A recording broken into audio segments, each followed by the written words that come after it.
Hello ka-trade, ituturo ko sa inyo kung paano mag-copy trade sa XM gamit ang cellphone. Una, gumawa muna kayo ng XM copy trading account. Ilagay ko yung link sa baba sa video description. Click natin ang start copy trading. Accept all. Tapos ilagay lang natin yung email natin, password, tapos click mo lang yung register para makapag-open ka ng XM account. Kapag may XM account ka na, click mo lang yan dyan, tapos punta ka sa login. Okay, login tayo. Pagka-login natin, click natin to, tapos punta tayo sa copy trading. Tapos mamili ka lang ng mga trader dito na gusto mong kopyahin. Pwedeng pumunta ka dito sa best performers. So dito natin makita yung mga trader na malaki yung kita sa loob ng isang buwan. Katulad ito, 801%, 700%, 584%. Pero ito ay delikado kopyahin kasi pwede tayong kumita ng malaki, pwede rin malugi agad lahat ng kapital natin. So pwede rin tayong pumunta dito sa high win ratio. Ayan, pwede mong tingnan yan. Check mo yan. Low risk. Pero may tip ako sa inyo. Punta kayo sa most invested. Katulad nito. Ito, si WTI crude oil. Kumita siya ng 58% in 1 month. Click natin yan. Okay. So, check natin yung manager's bio. Nakalagay dyan na more than 10 years na siyang nag-trade sa crude oil. Okay. So, dito makita natin yung important information. Makita natin na ang leverage ng account niya ay 500. Tapos, yung minimum investment ay $200. Tapos, yung nag-invest sa kanya ay $324,931. So, mga kulang-kulang 20 million pesos yung nag-copy trade sa kanya. So, maraming nag-copy trade sa kanya. Okay? So, ang minimum na capital natin na pwedeng invest dito ay $200 o nasa mga 12,000 pesos. So, dito sa baba, makita natin yung performance. Ayan, sa loob ng 30 days, kumita siya ng 61%, yung all-time. So, simula siyang nag-trade dito, 136% yung kinita niya. So, ito yung pinaka-importante, yung risk, tingnan natin. So, kumita siya ng 130%, ilan yung drawdown?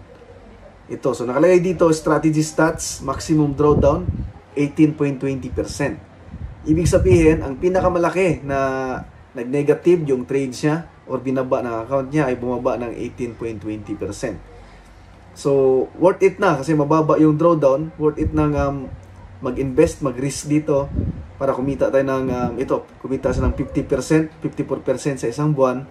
Tapos, yung risk ay maximum drawdown ay 18% lang. Basta't below 20%, okay yan.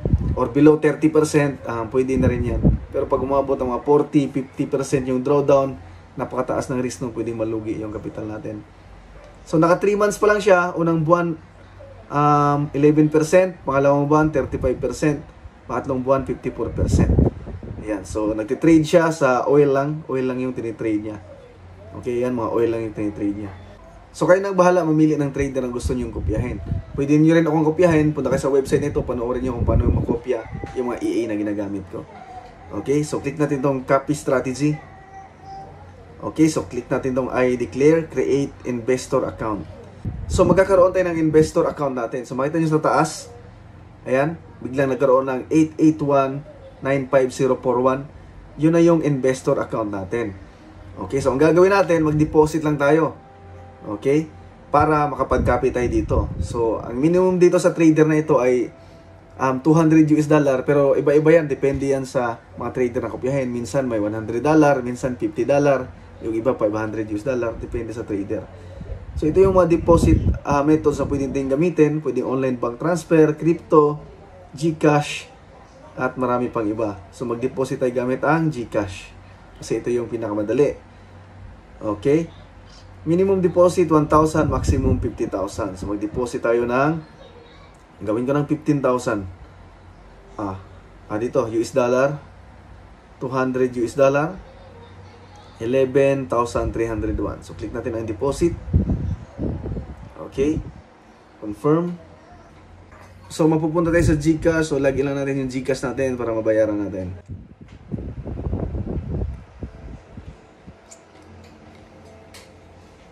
So, ito na. Bayaran na natin.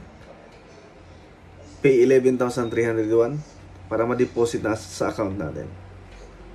Wait lang ha. Naglo-loading to. So, yung pag-deposit dito, instant, papasok agad sa copy trading account natin. Pati yung pag-withdraw, halos instant din kapag nag-withdraw naman tayo. So kung anong ginamit natin sa pag-deposit, yun din yung gagamitin natin sa pag-withdraw. Din yun papasok yung pera natin. Okay? So balik tayo. Copy trading. So makita natin yung balance natin, meron ng 200 US dollar. So nakalagay pala dito, fees 25%. So, libre lang mag-copy trade, wala tayong babayaran, pero kapag nag-profit tayo, merong profit share, mag-profit yung trade natin, may kaltas na 25%. Example, nag-profit tayo ng 10,000, so ang 2,500 mapupunta sa kanya, 7,500 sa atin. Okay, so copy natin. Okay, so investment amount, pwede natin i-plus, dagdagan or bawasan, or manual din i-type. Pwede natin kopyahin yung open trades. Yan.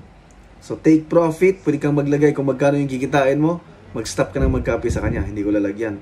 Pwede ka rin maglagay ng stop loss na kapag na-loss ka ng magkano, example, nalugi ka ng 50 US dollar, mag-stop copy ka na sa kanya. Okay, so hindi na ako maglalagay So click lang natin yung copy.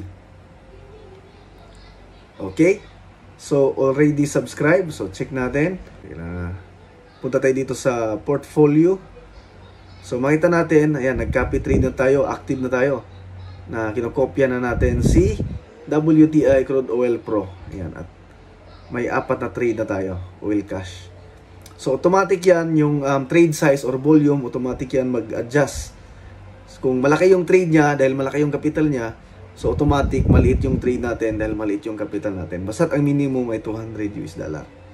So kung gusto niyo lang mag-stop copy, ayun yung mag-copy, pinutin niyo lang yung play button, tapos click niyo lang yung exit para hindi na kayo mag-copy sa kanya.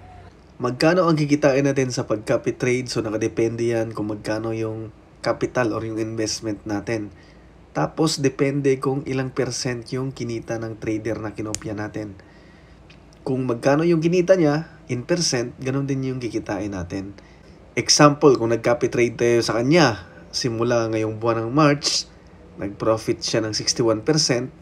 So yun din yung kikitain natin. So kung 200 US dollar yung capital natin, 61 US dollar sa 100 US dollar kasi 61% yon, 200 i-times na natin yung 61 US dollar, 122 US dollar yung kikitain natin sa 200 US dollar na capital natin. 61% yon. Tapos yung kita natin, yung profit natin, may bawas yon na trading fee, 25%. So 25% doon sa 122 US dollar ay mapupunta naman dito sa trader na kinopya natin. Ganun yun. So, ganun lang ka-trade. Napakadali lang mag-copy trade sa XM.